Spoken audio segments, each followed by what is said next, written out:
ओम नमो भगवते वासुदेवाय नमो नमः। 55वां अध्याय प्रद्युम्न का जन्म और शंबासुर का वध। इस अध्याय में इसका वर्णन होगा। सुखदेव जी कहते हैं कि जो कामदेव हैं वह भगवान वासुदेव के ही अंश हैं और भगवान रुद्र की क्रोध अग्नि में जलकर वह भस्म हो गए थे। अब दोबारा से शरीर प्राप्ति करना चाहते थे तो उन्होंने वासुदेव जी की ही शरण ली थी। दोबारा उन्हीं का आश्रय लिया था। अब भगवान रुक्मिणी और कृष्ण जी का विवाह होने के बाद उनका एक पुत्र होता है और उस पुत्र का नाम है प्रद्युम्न और इसी नाम से वह संसार में विख्यात भी होते हैं। श्री कृष्ण की तरह ही सुकोमल और बहुत ही सुंदर, जैसा उनका रूप स्वभाव बड़े होकर था वैसे के वैसे श्री कृष्ण थे। कई कवि को तो धोखा लग जाता था कि हम भगवान श्री कृष्ण को देख रहे हैं या प्रद्युम्न जी को देख रहे हैं। तो प्रद्युम्न 10 दिन के भी नहीं हुए थे कि एक शंभासुर नाम का आता है और वह उनको सूतिका ग्रह से उठाकर समुद्र में फेंक देता है, क्योंकि उसे यह भाव आता है कि यह मेरा शत्रु है और यह मेरी मृत्यु का कारण बन सकता है। इसलिए उसने सूतिका ग्रह से प्रद्युम्न को उठाया और समुद्र में फेंक दिया। अब समुद्र में एक बड़ा ही भारी मच्छ होता है जो कि उस बालक को निगल जाता है। अब जो मछुआरे होते हैं वह मच्छ को भी पकड़ लेते हैं और बहुत सी मछलियां भी पकड़ लेते हैं और वह जाकर शंबासुर को सौंप देते हैं। वो जो बहुत बड़ा भारी एक मच्छ होता है जिसके पेट में वह बालक है, जो कि भगवान श्री कृष्ण और रुक्मिणी जी का है, जो प्रद्युम्न है। अब वह मच्छ को काटा जाता है रसोइये के द्वारा और वह देखता है कि इसके पेट में से तो बालक निकला है। तो वह वो बालक ले जाकर शंबासुर की एक दासी होती है जिसका नाम है मायावती। ये मायावती रति ही है जो कि कामदेव की पत्नी थी। कामदेव का शरीर भस्म हो गया था क्रोधाग्नि से, तो उन्होंने भी मनुष्य के रूप में जन्म ले रखा है, जो कि इस समय रति मायावती के रूप में है और शंभासुर की दासी है। शंभासुर ने उन्हें दाल और भात बनाने में लगा रखा है। वह उस बालक को देखती हैं, आश्चर्यचकित होती हैं, बहुत ही हैरान हो रही हैं। इसी बीच नारद जी वहां आते हैं और उनको सब कुछ बता देते हैं कि यह बालक कौन है। यह बालक तुम्हारा ही पति है जो कि कामदेव है। इन्होंने इस शरीर में अपने आप को ढाला है इस बार भगवान की कृपा से, उन्हीं के ही आश्रय में रहने से।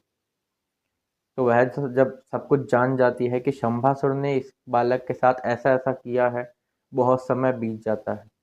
वह बालक भगवान श्री कृष्ण का ही है और इसी के कारण उसका रूप, उसका सौंदर्य, उसकी जवानी बहुत ही जल्दी निखरनी शुरू हो जाती है और एक समय में वह इतना सुंदर हो जाता है कि वहां की जो स्त्रियां होती हैं जब उनको देखती हैं तो मोहित हो जाती हैं। कोई ऐसी स्त्री थी नहीं जो प्रद्युम्न जी को देखकर मोहित ना हो।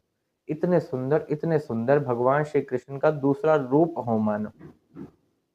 इसलिए कई कई स्त्रियां धोखा भी खा जाती थी कि ये तो श्री कृष्ण है। अब प्रद्युम्न जी देखते हैं अपनी माता का भाव, क्योंकि वह तो शुरुआत में माता ही मानते थे क्योंकि उन्होंने उसका पालन पोषण किया है।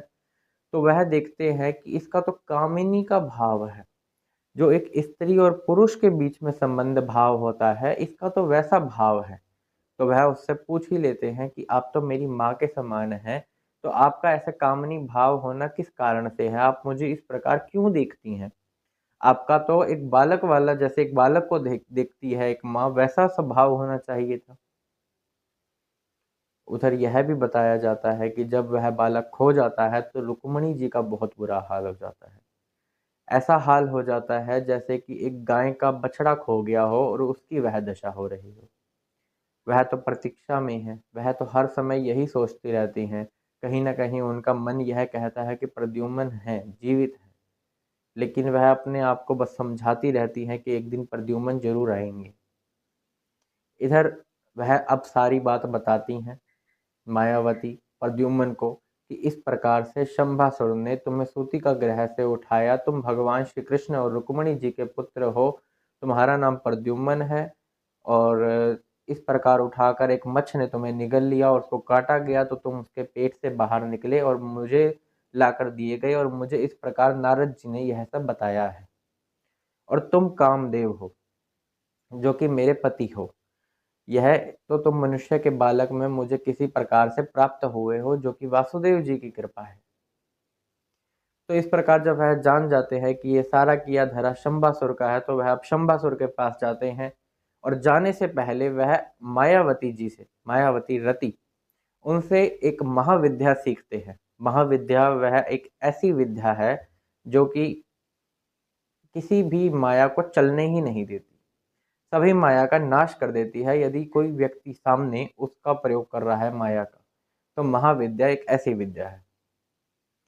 तो अब प्रद्युम्न जाते हैं, शंभासुर को बहुत ही कटु वचन कहते हैं, उसे गुस्सा चढ़ता है, वह अपनी गदा उठाता है, प्रहार करता है प्रद्युम्न जी पर। प्रद्युम्न जी अपनी गदा उठाते हैं और प्रहार करते हैं शंभासुर पर।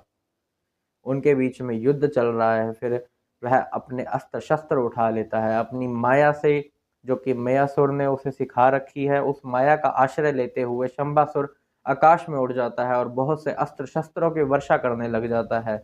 इसके बाद प्रद्युम्न जी उसी महाविद्या का प्रयोग करते हैं जो कि उन्होंने मायावती रति जी से सीखी है, जिसके सामने कोई माया फिर चल नहीं सकती।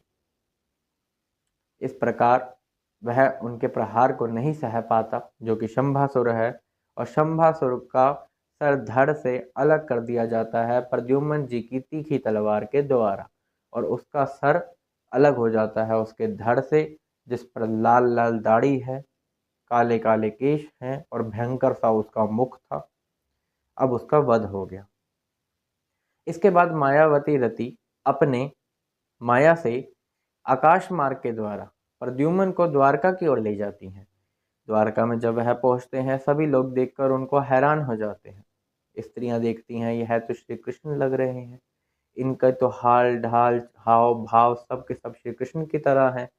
यहाँ तक कि जब वह आते हैं वहां पर द्वारका में, तो उनका बोलचाल भी श्री कृष्ण जैसा है।